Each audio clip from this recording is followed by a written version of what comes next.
good. I'd be so clutch. Tweet at Microsoft.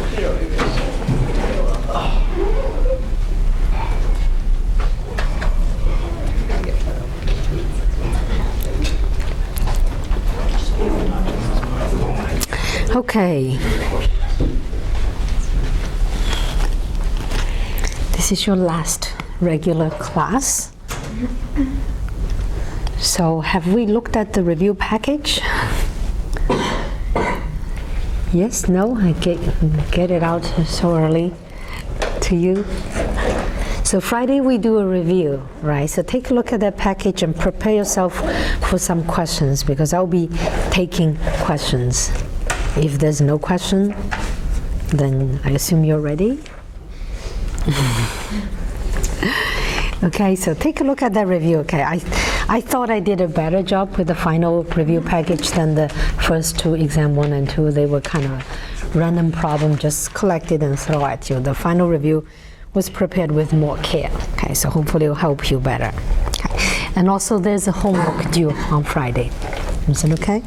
So in your homework, you might need what we are going through today. But also you notice I did not put any programming homework in that. It's all just understanding what you have to do, set up scheme, you just do that. It will be less time consuming. Is that okay? All right, so we have to go through heat equation and finish it up today. So let's do that. Heat equation. So the standard one we have, ut equals to uxx. Just between 0 and 1, and for t bigger than 0. And we've so far we talked about homogeneous Dirichlet boundary condition. I know it sounds so intimidating, such a fancy long name, but okay. Which means the unknown is fixed at the boundary and they are 0. Okay? 0. No, that's for t bigger than 0. And we have initial condition. So later on today we will try to relax this and see the effect of different boundary conditions, for example. Okay, so we talked about explicit method last time, and we found out that if you wish the solution to satisfy a discrete maximum principle, then that scheme comes at a price. It's conditionally stable. It has a very annoying stability condition, right? You have to take tiny, tiny, tiny, tiny steps. So we wish to get around it by introducing something implicit. Okay, so we set up the implicit scheme last time, and today we'll look at its stability analysis. So the implicit scheme we had last time, let me copy it down. So basically you say u n plus 1 j minus u n j over delta t, and move it over, and it becomes this gamma here times u n plus 1, that's implicit, okay, minus 2 gamma u n plus 1 j plus gamma u n plus 1 j plus 1. So the one with n plus 1 are my unknowns, and you see 3 unknowns appear in one equation, right? So we saw last time we had to solve a tridiagonal system, which is diagonal dominant, and everything is okay. Okay, so let's just get this out of the way. Look at the computational stencil. Did we look at that last time? Not for this one, maybe? It doesn't have much to say. So you see, for one equation, it involves 4 grid points, 3 at the level n plus 1, and 1 at the previous level. Is that right? So this is, let's say this is an u n plus 1 j, and this is u n j, and this will be u n plus 1 j plus 1, and u n plus 1 j minus 1. So the implicit scheme came from the fact that at this level, that's my unknown level, I have dependence between my unknowns, and this is a we call it a locally supported dependence, meaning u only evolve your neighbors in this argument here, right?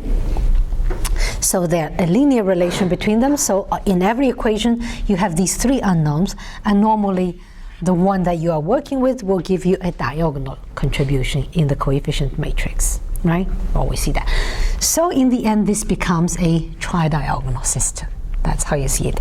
And if you shall have more points, neighboring points involved in one equation, as long as it's all neighbors, you can immediately see that the A matrix will be banded.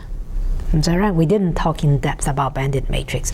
The diagonal is always there, and then only a few lines away from the diagonal, you have non-zero elements. Everywhere outside is zero, because you cannot talk to someone that's too far away from you, not your next neighbor, according to this relation. Okay, so if you see this immediately, try diagonal in your head. Okay, make that connection. Okay, so that's that. And we want to show that the scheme now, we want to show, what should I call this scheme? The implicit scheme start, implicit scheme, or I call it I, my scheme I. Show I implies a discrete maximum principle. Do we still remember what is the discrete maximum principle?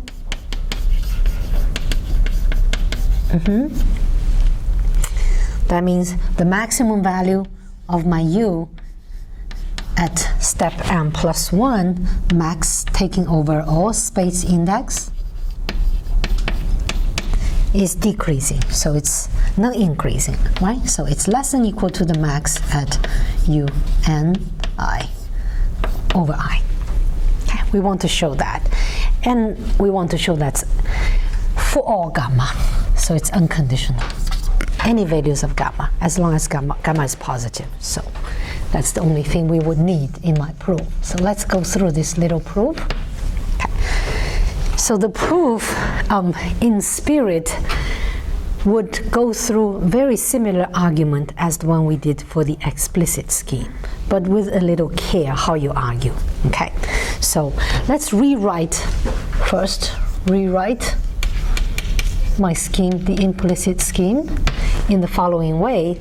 That is, I will only keep the term that contains u, j, and plus 1 on the left, and I move everything else to the right. Is that clear? Which means this guy has to go to the left, right? This guy here. And this guy has to go to the right. Okay? So after I rearrange, I will get 1 plus, and this 2 gamma comes over. That's my left, and I move everything else to the right. Okay? Then I have u and j plus gamma, u and plus 1, j minus 1 plus gamma, u and plus 1, j plus 1.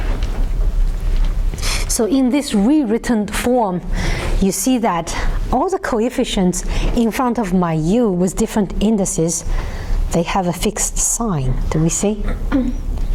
They're all positive. Is that right? Very important. Keep them positive. Now we take absolute value sign on both sides. Okay? And since they are positive, they stay outside the absolute value sign. Take absolute value, so I get 1 plus 2 gamma, absolute value of u and plus 1 j. Okay, and the right hand side, I take absolute value and I put in triangle inequality. So this is less than, equal to, if I absolute value each term and add them up. Okay, so I'll have absolute value u and j plus, and the gamma is positive, I can put it out, plus gamma u and plus 1 j plus 1. Okay. So what do you think I will do next?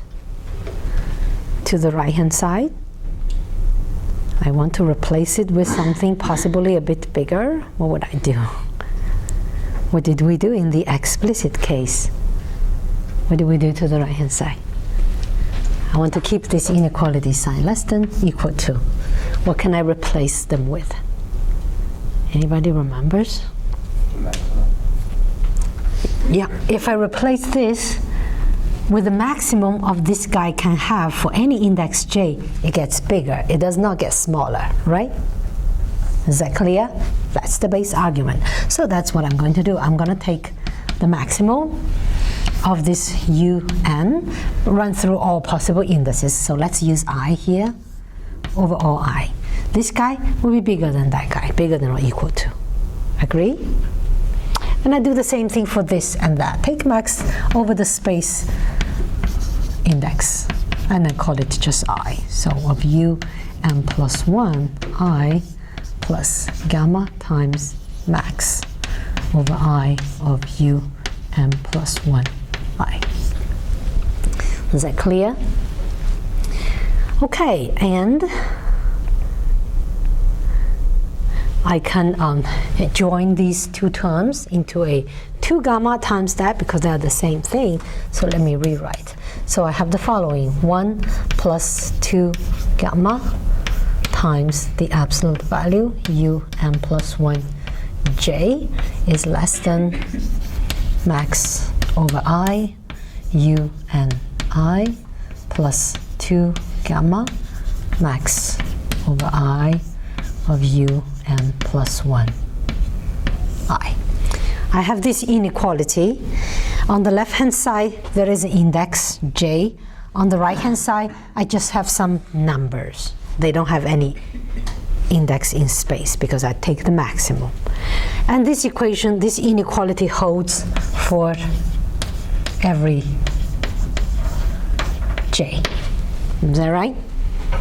So what argument will I put up next? If it holds for every j, it holds for a special j when what? Guys, you know. When j is the maximum. When j is exactly the max of the left-hand side. Is that right? So let me write it down. So this one holds for every j. That means the same inequality, it holds for the j when un plus 1j reaches max. Is that okay? That's the argument. Okay, so let's put that up.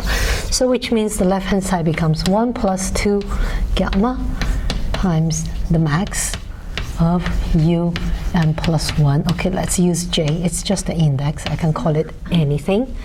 Less than max over j un j plus 2 gamma max over j un plus 1 j.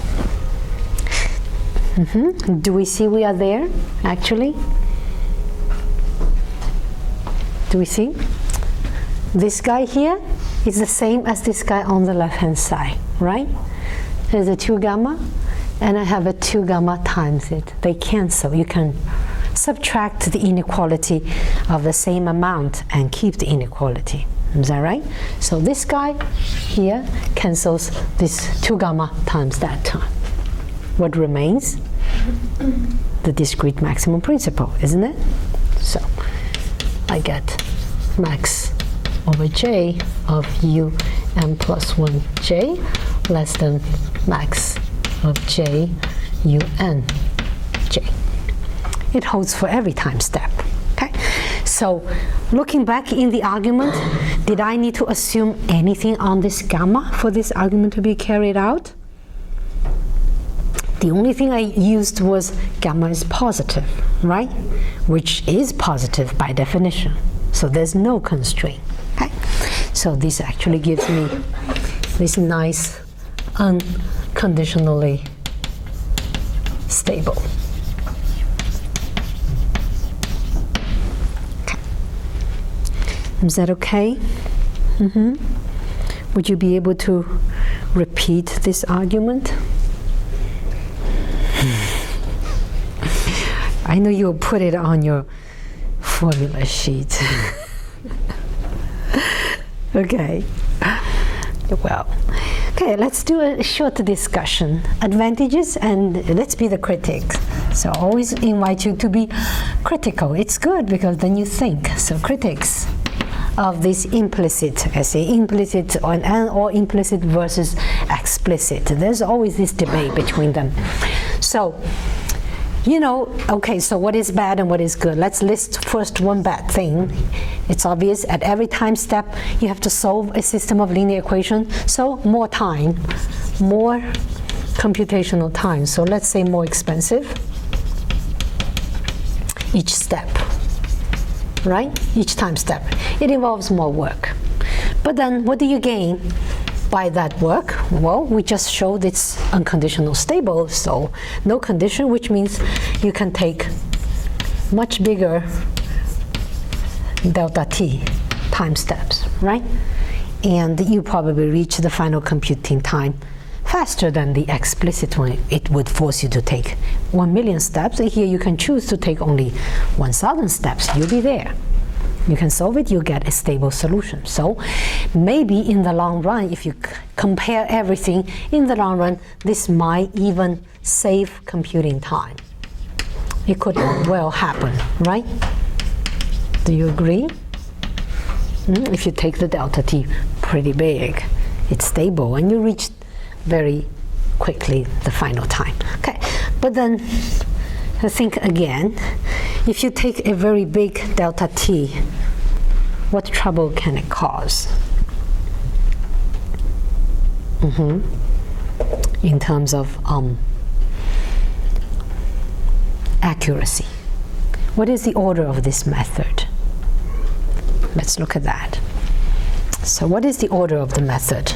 The order of the method.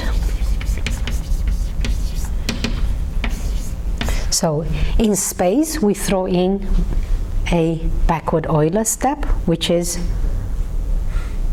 it's one-sided final difference, which is first order. Is that right? In time step, okay? And in space, you throw in a second order central final difference. Is that right? So what does that mean is that this means if you look at your arrow, E, let's say E is your arrow, E should be approximately equal to some constant times delta t plus some other constant times delta x squared. That's what it means by that order, okay? So if your delta x is small, this term can be pretty small. But then if you choose to take a big delta t, your arrow will be pretty big. Agree? It's not so accurate, okay? So this guy here can be big with the big delta t. It's of a first order and much lower accuracy. Okay, it's kind of annoying, isn't it? You thought you solved the stability problem by implicit method, and then you find out, well, you just promised me this is good, and now you're telling me this is not really good. If I want both, is it possible? I want it to be accurate, and I want it to be unconditionally stable. So you have to go into some method. So let's say we reach for the moon, we ask for very, very, very high, we raise high expectation. I want a method that is unconditionally stable. I don't want it to be also second order in time. Then I will not have that trouble here. Is that right?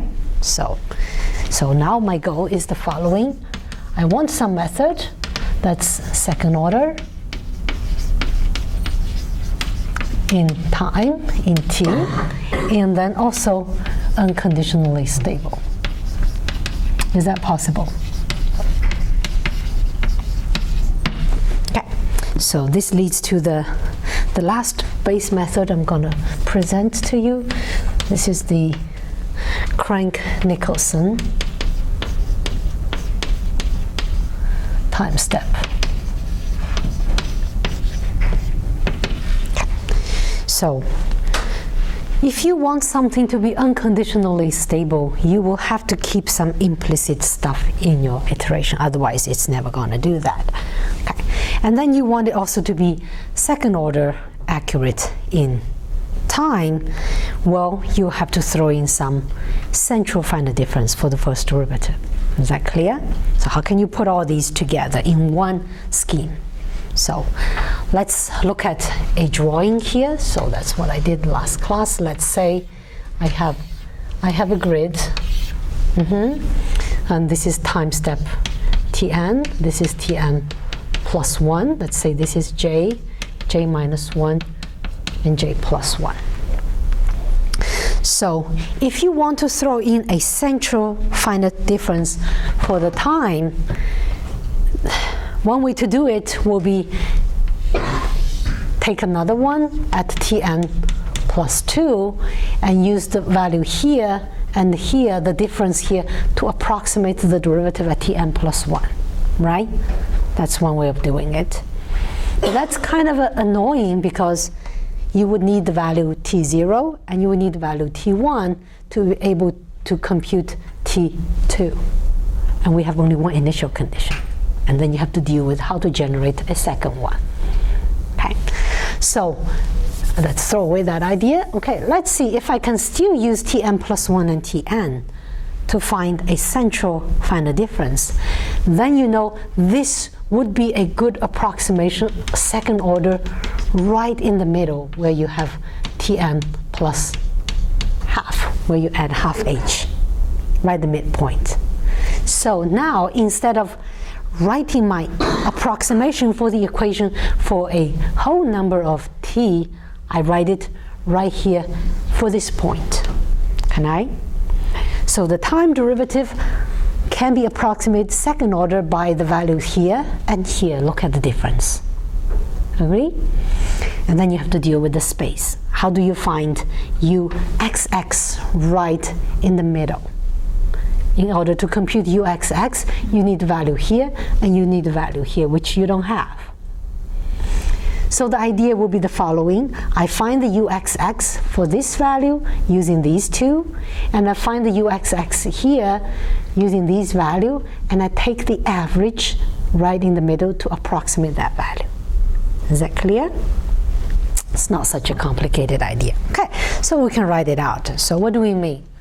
Okay, so I'm using all central final difference now. So I have u at n plus 1, j minus u n j over delta t. It looks the same, but I am approximating at Tm plus half, and that's second order. Okay? And then I deal with the right-hand side. Right-hand side will be the average of two x derivatives. One at Tn, one at Tn plus 1. So let me write it out. It will be half of the uxx at Tn, that will be un, j minus 1 minus 2 u n j plus u n j plus 1 of delta x squared, plus a half of the same thing at n plus 1. So u n plus 1, j minus 1 minus 2 u n plus 1, j plus u n plus 1, j plus 1 over delta x squared. So is it clear the meaning of the scheme I set up? I'm just trying very careful to stay in second order everywhere. Okay. So you see, this is central final difference. This guy gives me second order in time, right? This is central final difference. This is the second order approximation for the u at Tn. And this guy is a second order approximation for the uxx at Tn plus 1. And then the last piece will be approximate the function value using the one on the left and the one on the right, equal distance, average of it. You can easily perform a Taylor expansion and to be convinced that this operation is again a second order because you use the central way. So overall, in the end, your whole method will be second order in both space and time. Is that okay? Okay, so accuracy we reached. let's take a look at how complicated it is to carry out this method. How do you compute it in the end? Okay, so Crank-Nicolson, let's call this Cn, equation Cn. I will rewrite my Cn a little bit. Okay, so rewrite Cn, Crank-Nicolson scheme. And if I multiply both sides by delta t, I see on the right-hand side I have this parameter that's over everybody. Let's call it, what should I call it? Let's call it R, because it's different from gamma, but then it looks like a gamma. Call it mu, okay? It's delta t over 2 times delta x squared, okay? So pay attention, this is slightly different from that gamma we had earlier. This is half of that gamma. I could keep the gamma, but then I have to carry the half with me all the time. Is it okay we call this mu? So what I will do will be, I will write all the unknown at this step to the left and all the known to the right. So everything carries n plus 1 is unknown right now, right? I move all these to the left and keep everything to the right. So this will give me this following scheme. I will get r on every term on the right, so moving the one to the left, I get negative r u n plus 1 j minus 1 by moving that term. And then I can move this term over, I get a 2r, and there's 1 here, so 1 plus 2, not r, mu, gosh, mu looks like u. It's annoying. Can we call it beta? My mu looks like u. Alpha, beta, alpha looks like 2. Beta, okay. Now it's officially determined. It's beta. It's a number. So 2 beta times u n plus 1 j minus beta u n plus 1 j plus 1 equals 2. I move everything with n to the right-hand side, right? Move this uj to the right-hand side, combine it with this one, and you get, okay, so you get beta u n j minus 1 plus 1 minus 2 beta u n j plus beta u n j plus 1.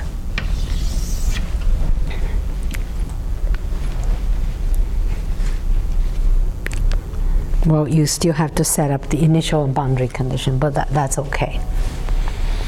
So what do we have to do at every step? Is this implicit or explicit? Explicit means you just need to add up the number from previous step to get this number. Implicit means multiple unknowns are involved in the same equation that you have to solve a system. We have how many unknowns in one equation? 3 of them. Is that right? So it's implicit. And what do we have to do at every step? Well, this would give me a tri-diagonal system. We have seen this many times. And with the right-hand side computed in this way. Is that right? So a tri-diagonal system to solve at every step. Okay. Oh, it's already 3. So it could be pretty expensive. It would take quite some time to compute it, comparable to the implicit method. Okay, because you have to think, adding these numbers up takes no time, but solving a system is much more. Right, even though it's tri-diagonal. Okay, so let's throw in the computational stencil.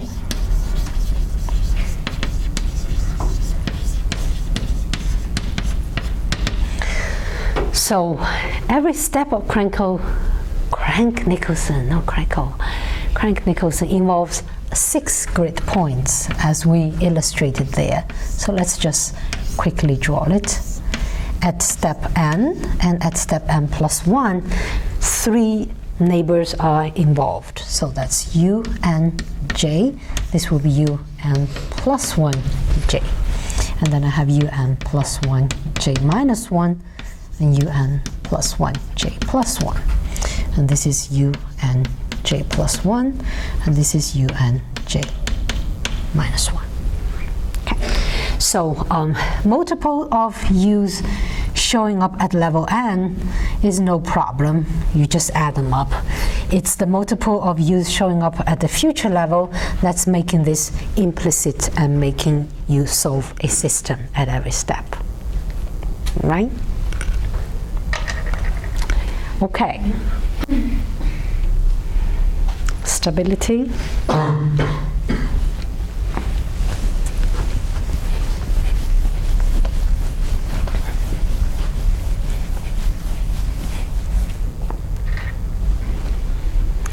Okay, that's the end of my lecture notes. So I have a,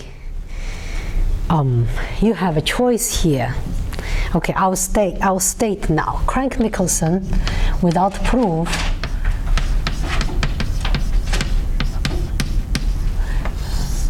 we know is unconditionally stable because of the implicit portion of it. But the stability is with respect to a different topology. For the implicit method, we gain stability with respect to discrete maximum principle. So if you think your unknown vector, u is a vector for each fixed n, you have un1, un2. If that is your vector, what you are controlling with the maximum principle is the L infinity norm of that vector, right? You look at the one that has the biggest value and you say that guy has to decrease at every time step. And Crank-Nicolson gives you a different one. So you will have to measure the L2 norm. So let's say un is a vector of un1, un2 to un of n minus 1. And we have talked about this L2 norm. L2 norm of this vector square, let's don't do the square, will be summing up the square of each and take the root. Okay? So one can show that the Crank-Nicolson scheme actually makes this norm non-increasing. So one can show the following, that is un plus 1, the 2 norm is less than un, the 2 norm. This gives you some kind of a stability, so you know the solution will not oscillate, there will be no oscillation, will not be wildly. I mean, for the explicit method, if you don't put CFL condition, you cannot get any solution. Okay? But it does not respect the maximum principle. Okay, it's in a different topology, so it's kind of a little bit shaky because you know the maximum principle is satisfied by the exact solution, and you would really want to respect it in the discrete solution. Okay, Crank-Nicolson would not do that, but there will be no wild oscillation either. So to prove this, you would have to go into matrix norm and vector norm because you know it's the L2 vector norm. So do you want to see that proof, or you want to see some variations of the heat equation, possibly with different boundary conditions, see how that can work out? It's your pick. Different boundary conditions? You're thinking of the exam. Smart choice. All right, so now if you're curious of this proof, Google it. It's not hard. It can be done on one page, just some vector norm, eigenvalue, blah, blah, blah. Okay? So if you're curious, Google it. Okay, then if you don't want it, then let's go into different boundary conditions. Okay, let's leave it there, and then we'll start from here with different boundary conditions. No, let me erase this. It's okay. Okay, so let's take a look at some variations. Let's just take a different boundary condition first. So we have talked about Dirichlet boundary condition. Now let's change it into Neumann boundary condition. Okay, so Neumann boundary condition is given in terms of the derivative. So this will be space derivative u sub x, and let's put u sub x on both boundaries. Is that okay? The same equation, but I changed the boundary condition. So let's make it a bit more interesting that on one side it's 0, and on the other side let's make it non-homogeneous. Non-homogeneous means it's not 0. How about we put some number here? Can we put 3? Is that okay? Just a number. You can put any number you want. So what does it mean, this boundary condition? So U is a temperature. So you know from experience dealing with, well, okay, I don't know we deal with temperature or not, but yeah, when you cook, you deal with temperature. So temperature, we called heat flows. How does heat flow? It flows from high temperature to low temperature, right? The negative of the gradient, is that right? So when your temperature is constant, then the heat will not flow anymore. So what this says is that the change of temperature at the boundary in the x direction has to be 0, which means heat cannot flow out and heat cannot flow in. If it flows, it will have a gradient. Is that clear? So this one basically means that that end is insulated. You're not allowing anything to go in, anything to go out. You just put a pack of insulation. And what does it mean on this right-hand side? That means you are actively sending heat or letting heat go out. Okay, so this is a positive. You are heating it up. So you're actively heating it. You're sending heat in. Is that okay? So they all have physical meanings. Okay, so let's see how we can set this up. Let's take it easy. Let's just write the explicit scheme. The explicit time step, okay? So if we remember, that is the following: u n plus 1 j equals to, we have this gamma, bring it back, delta t over delta x square, okay? We have gamma of u n j minus 1 plus 1 minus 2 gamma of u and j plus gamma of u and j plus 1, right? That's the explicit scheme. Okay, so this change of the boundary condition also changes the number of unknowns for you, doesn't it? So you say this is x equals to 0, this is x equals to 1. Let's write this is my x0, this is my xm, if I cut it into m points. And if you have Dirichlet boundary condition, then your unknowns are only the interior points, the value added. But now you give a derivative at the boundary, so this becomes part of the unknown, and this becomes part of the unknown. You have 2 more unknowns here. Is that clear? Because you only give the derivative. Okay. So the goal here is to, you know, in the space, you use the central final difference. So it's a second order method. And then here you have another space derivative at the 2 boundary, and you want to keep it second order as well.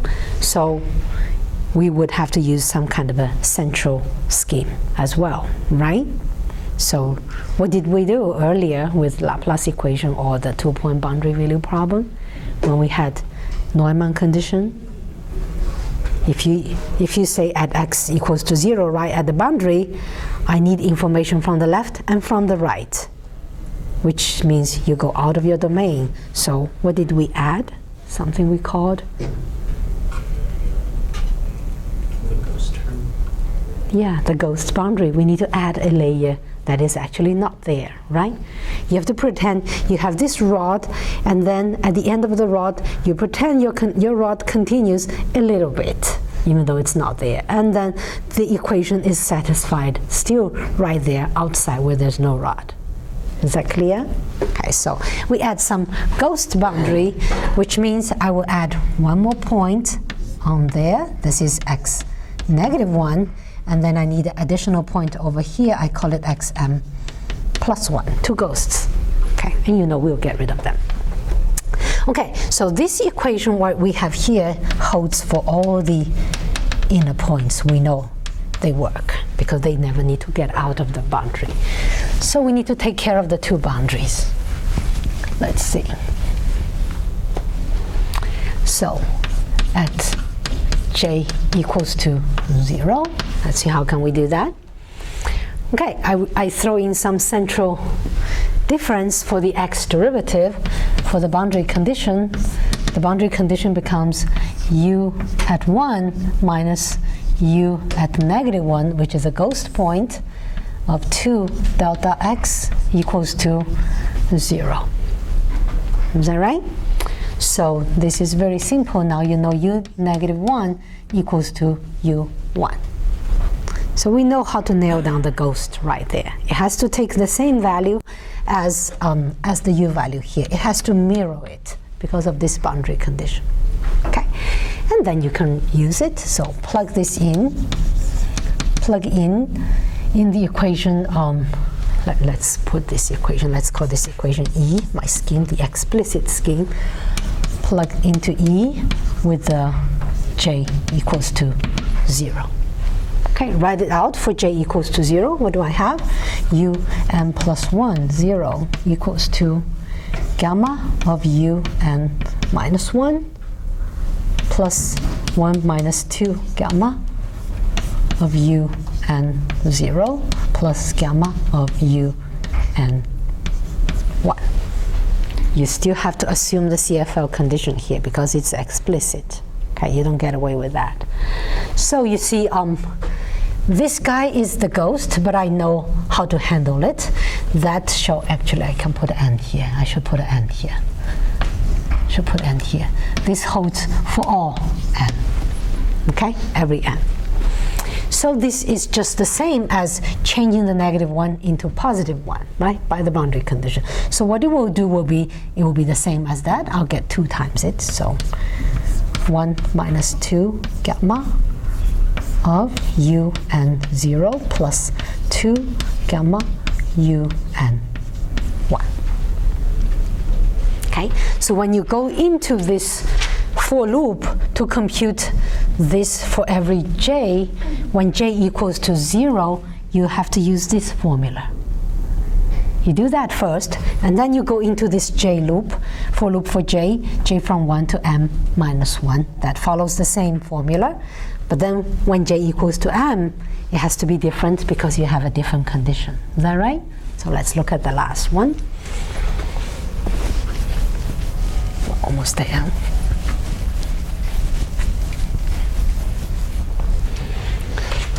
Okay, so now look at the last point. When j equals to m, then you touch the other boundary condition. So let's first put the boundary condition. Boundary condition says that I will have u m plus 1, that's a ghost, minus u m minus 1 over 2 delta x. It shall equal to 3. It's a number. So how can I write my ghost in terms of the other? So u m plus 1 is my ghost. That would equal to u m minus 1 plus 6 times delta x. I will write just 2 times 3 times delta x. So you know the 3 is the boundary condition. Is that okay? All right, and then you do the same thing. So plug this in. Plug into the equation E with the j equals to m. Then you get that formula for that one. So I will have u m plus 1 at m. So I know how to compute the last point here. Okay, that will equal to gamma of u n of m minus 1 plus 1 minus 2 gamma of u n of m plus gamma of u n of m plus 1. But you know this one, what to do. This guy here, you plug this expression in, right? That's the ghost. So you will have a gamma to join the first. You get 2 gamma u n m minus 1 plus 1 minus 2 gamma u n m plus, so you took the first term, joined there, and you have the second term, gamma times 2 times 3 times delta x, where the 3 is the boundary condition.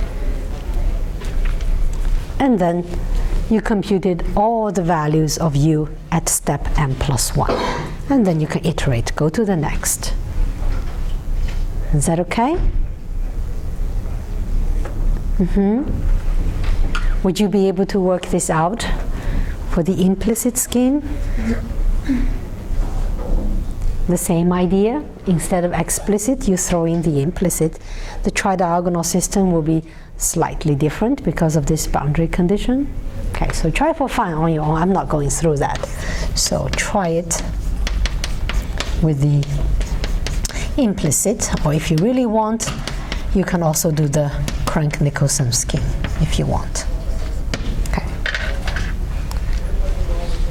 Any questions? We okay? Okay, one final thing I want to say. Okay, so here for this problem you still have to require CFL condition. Okay, with any boundary condition, this is unchanged. That's a stability condition, which means all the terms have to be with positive coefficient, meaning this guy has to be positive, meaning gamma has to be less than half. That will have to be imposed on, otherwise your solution will have oscillations, okay? Even with this boundary condition, you cannot get away with that. So last, I want to add something else in the equation, and you tell me how I should modify everything. Let's say instead of ut equals to uxx, I say this equals to 4 times uxx. I have some heat conducting parameter here. How would I change everything? Where should I change? So when you set up the finite difference scheme on the right hand side, you have a factor of 4, is it? Which means after you multiply with delta t, you don't get just gamma, you get 4 gamma everywhere. Is that right? So you will get a 4 here, I'll just write on top. Is that right?